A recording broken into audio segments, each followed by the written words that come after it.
I was literally working in an office doing recruitment a year ago. I was working in Frankie and Benny's before that, and now for the last year I've been doing this full time. So I want to be relatable to someone who's coming from work tonight. I don't want to be separated from anyone.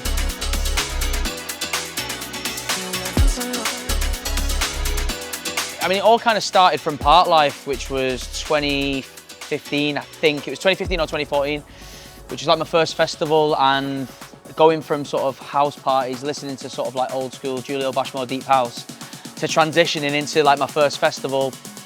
And then I remember watching Eats Everything back to back Seth Troxler, and it was just like, blew my mind. First time in like that setting. And I got a pair of decks straight after, and then yeah, just cracked on from there. And that's been like 10 years ago, pretty much. Well, I'm playing Park Life this year, 10 years to the date, which is mad. The stuff I play now is very sort of like energetic, and I wouldn't say that I've not come from like a family where, you know, like there was blasting house music or anything like that. I think it was being in that crowd and just like you're with strangers and you're just chatting to them, like, and you're feeling the tunes. And then obviously as I started DJing, it's become about like the emotion and the energy and that 90s like hacienda piano house sound and big vocals and how that makes me feel. And then the stuff I make is kind of a lot of samples and stuff and remaking it into my own. And I think it is just like the emotion and the energy. But then it has transitioned from, you know, being like 120 BPM stuff, which still had that energy, to now I play a lot faster. And I think it's just about, yeah, like the connection and stuff. Warehouse Project and JBM kind of came together about putting on a show, and then we did think about maybe doing a show in Warehouse Project in the archive. This was also an option, and straight away I just said I wanted to do this one because you can't actually see on the cameras, but we're on the right side of the venue now. I used to stand behind the second pillar over there with my mates, and just the attachment that I've got to this place, it's just iconic. It's just like, I said it before in my story, like it gives me goosebumps even when it's empty, because I'm imagining what I've experienced in here from this side and what I'm about to be able to, you know, make these memories for other people. I'm hoping that there's an 18-year-old who's coming to their first rave tonight, and they're gonna have the memory that I had watching people like Eats Everything in here, and just be like, yeah, I remember when I watched Morgan and they stood up in the same spot. That is what it's all about for me.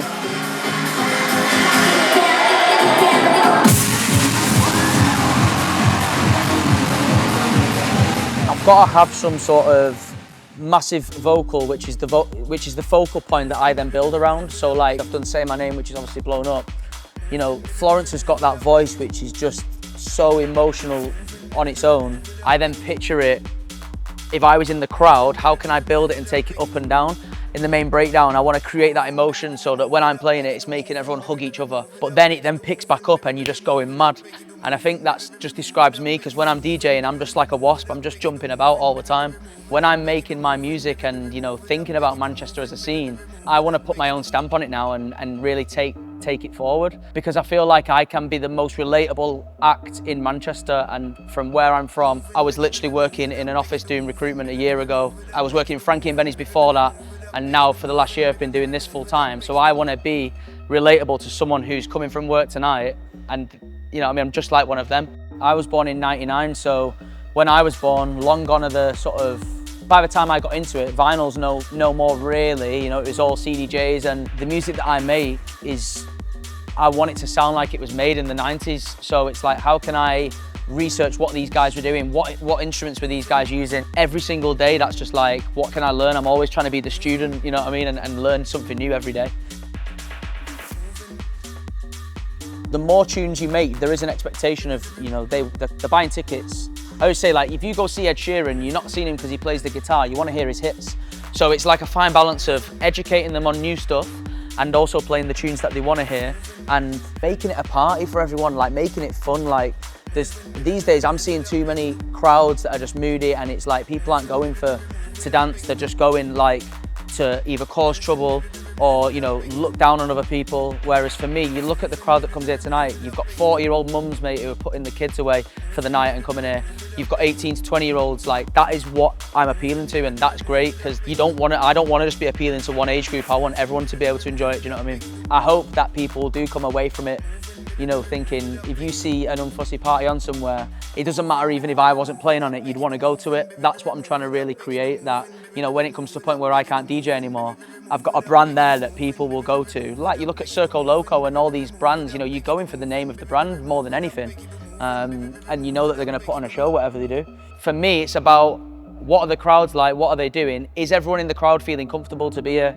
Because I would never want to be in a crowd where you feel like someone's looking at you, or you just want to be able to be free and dance and have a good time. And I think that's what it is all about, really. And then, you know, in the music, fun, uplifting, house music, high energy, and just like no snoozy music. It's straight up, like I want to come out dripping, you know, that is what it's about.